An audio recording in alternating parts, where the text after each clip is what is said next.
I'm on.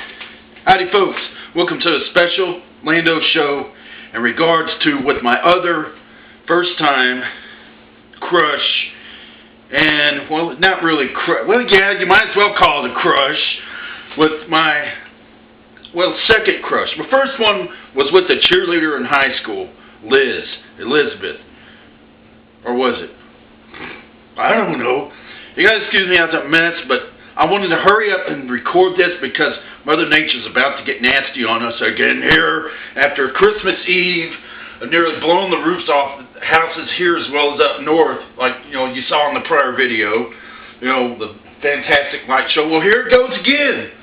Here it is Friday, and Mother Nature's not finished with us yet, because what happens is we live so close to that Gulf of Mexico that once that cold fronts blow through here, the Pacific air or some crap, maybe El Nino, pushes the cold front so fast, they blow east, and then they whip around and then blow the Gulf air back to us like a vacuum, like a turbo. Whoa! And it gets very frustrating. The cold air only lasts 2 days here, and then we get yucky, nasty, steamy air. Well, I'm letting you know right now what I'm up against. A quick update. But as far as you, Mel, Jason,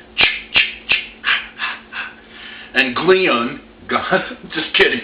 The reason why I said Glenn, I know Glenn, because a long time ago, when I was working security, if y'all look at my profile, my Facebook profile, my pictures, you see me in the guard uniform. Well, Glenn took that, and he had a redneck accent, and he kind of looked like he's a little guy, but he's a damn good mechanic, and he would fix the patrol cars if they would break down or whatever, because he worked like the maintenance or public works in the city of Jersey Village not in New York, Jersey Village, Texas.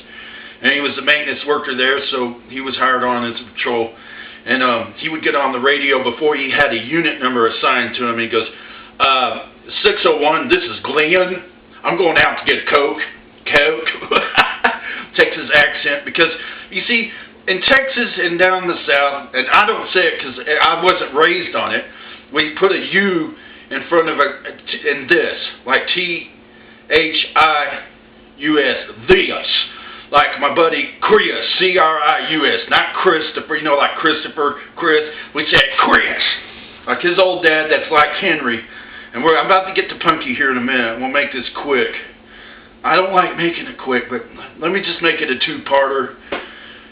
Well, anyway, I'll call up Chris. Is Chris there? No, Alan. Chris is not home. And Chris, don't you dare narc on me for saying your name. They don't know your name. They don't know who you are. So where's your damn sense of humor, boy? Why don't you call me up? And we'll bring back good old times, man. We'll just have a little eggnog here, I call it fuck 'em up formula. No, I haven't been drinking. No, not yet. Not until New Year's Eve. But I just want to stress a point. The holidays really screw me up. Christmas screws me up. And I have a shitty way of dealing with some things, but you got to work with me on that, okay? And I know you do, Jason. I know you do. Okay. What got me to being a fan of Punky Brewster and Soleil and Frye, or I call her sometimes Meow Frye. Long time ago, back in Christmas of '85, my mom was wrapping some gifts up, and she put a curse on me.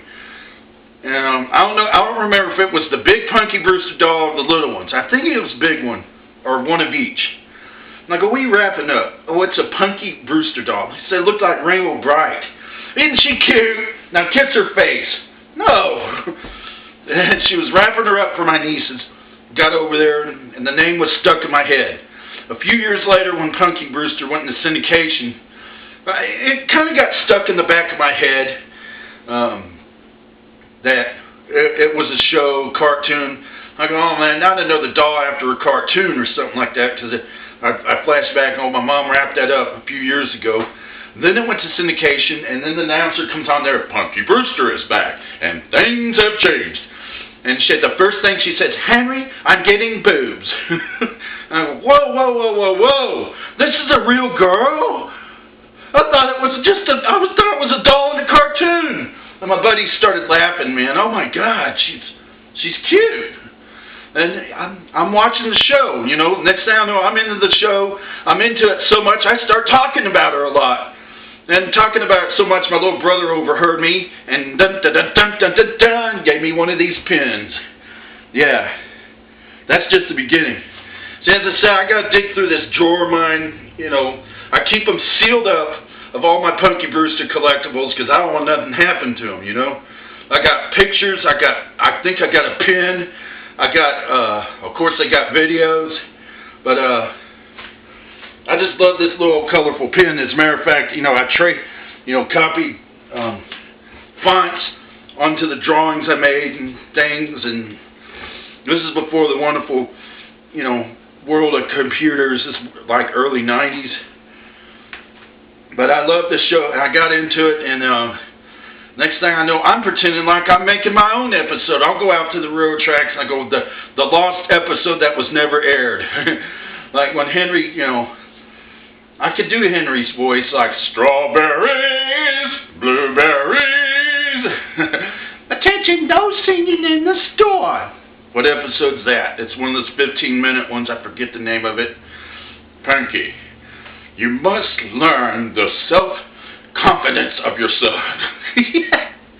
The mood has to be right. Maybe I need a play card. What this is blatant sensationalism. I can't do it anymore.